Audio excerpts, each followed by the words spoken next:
Hello, Hannibal and Monty and 5H1T heads. This is Scientist Mel, and I want to talk to you about something very serious, and it's important that we raise awareness. So, let's go ahead and get started.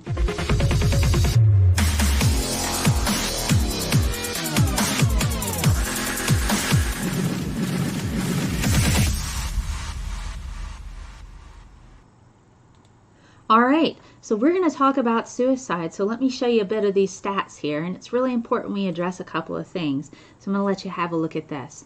So the stats from the NIH within the U.S. in 2016, it's the second leading cause of death in ages 10 to 34.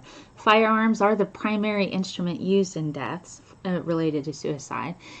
The rate has increased every year since 1999.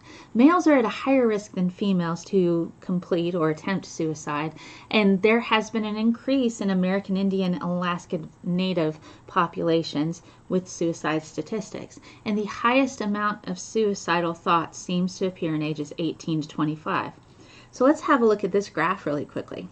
All right, so this particular one is the past year of suicidal thoughts and behaviors among U.S. adults from 2016. Now, 9.8 million adults had serious thoughts of committing suicide. 9.8 million. 2.8 million within that 9.8 actually made suicide plans. Now, within this large bubble, 1.3 million adults attempted suicide.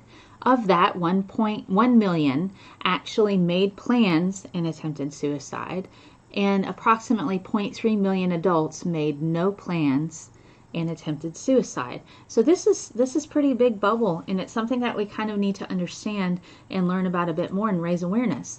So let's have a look at what the World Health Organization has to say about this. So for worldwide, 800,000 people die from suicide every year. 78% of them are in low to middle income homes. These are numbers from 2015. It's the second leading cause of death worldwide in ages 15 to 29, and recent numbers show 15 to 34 now within the U.S. And for every completed adult suicide, there are at least 20 attempts. So this is pretty striking. But there's things that we can do. So what can we do to help? There's always something we can do. So what can we do to help others? First thing we can do is raise awareness. We can talk about this. We can destigmatize mental illness. Let's have that discussion. You can educate yourself. One particular thing that's particularly an issue is the high rate of suicide among men.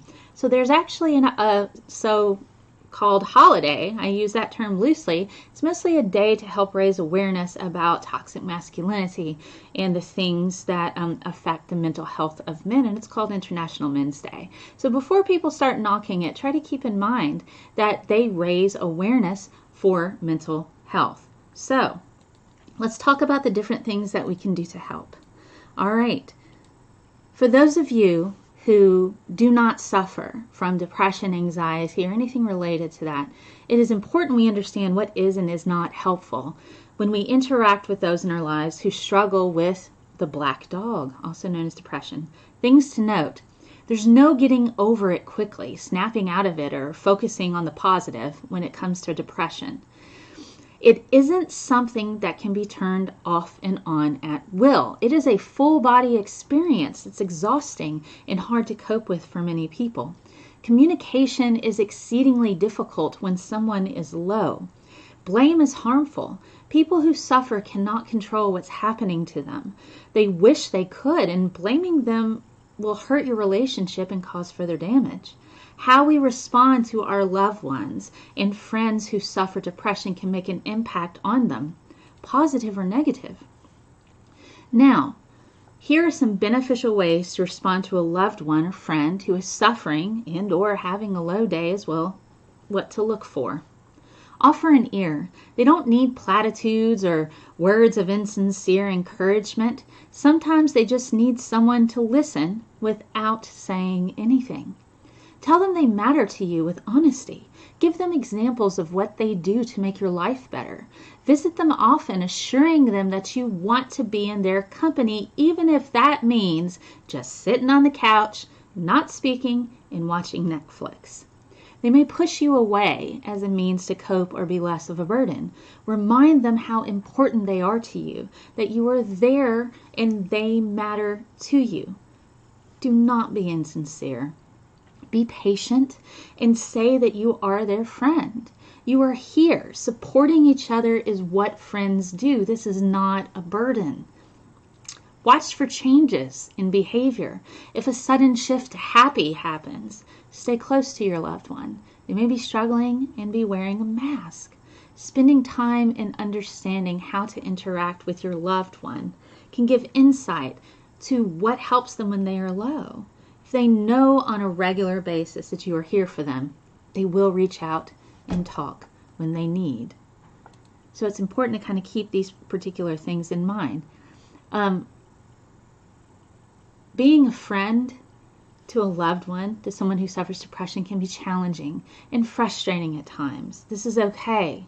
Be certain to institute your own self-care to ensure you have a healthy outlook in order to respond helpfully. They may have the mindset that no one cares about them. It's important to reinforce how very wrong this is. However, it is also important to understand that compassion must couple with any statements you make in regard to stating their argument is incorrect. You do care about them and love them.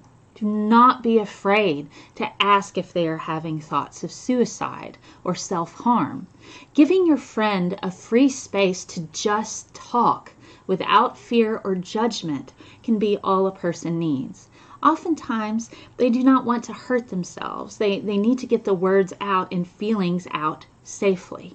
If you think the threat is serious, call a professional to help and give advice. Listen. Ask them when they are not low what you can do to help them. Wade through the storm at varying levels of depression, asking what their level is that day that can help you understand how to respond. All of these things are important. It's really important that you get in contact with the National Suicide Helpline. If you have access to, if there's somebody in your life that they have a therapist, another thing that you can do is have an agreement. You can usually fill out an agreement to where you can contact their therapist and let them know that you're worried about your friend or loved one. These are all things that can help. And if you have any questions at all, be certain to contact the National Suicide Helpline. You can Google it pretty easily on the internet as well as in other places. And if you have any questions for me, please check out scientistmel.com, youtube.com/scientistmel. I regularly discuss mental health and what you can do to help the people in your life. Now, with that said, enjoy Hannibal and Monty's 5H1T show. It's always a joy to be on your show, guys. And I'm sending you lots of squishy science hugs, and I'll see you next time. Bye!